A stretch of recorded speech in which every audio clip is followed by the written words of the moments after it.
এই প্রশ্নটিকে কেউ কেউ বলে সিরি অঙ্ক, আবার কেউ কেউ বলে ল্যাডার ফ্র্যাকশন। দেখুন এই অঙ্কের সমাধানটা কিভাবে করতে হবে। অঙ্কটা সমাধান করতে গিয়ে এখানে যে প্লাস আছে, এই প্লাসের পর 7/8 আছে। প্রথমে 7, তারপর কমা দিয়ে এই নিচের 8টাকে লিখতে হবে। এখন দেখুন এখানে আছে +1,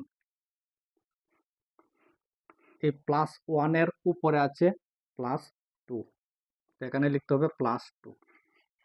এই +2 এর উপরে আছে আবার +3, এখানে লিখতে হবে +3।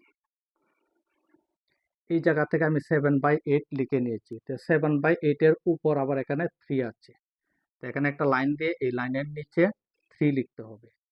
তো 3 এর উপর আবার 9 আছে, তো এখানে একটা লাইন দিয়ে এই লাইনের নিচে 9 লিখতে হবে।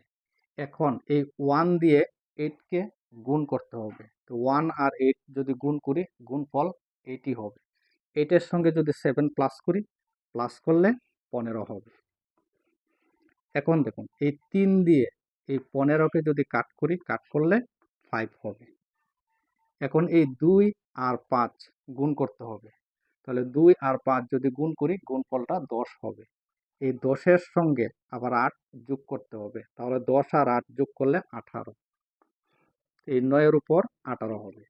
এখন 9 দিয়ে এই 18কে যদি কাট করি, কাট করলে 2 হবে।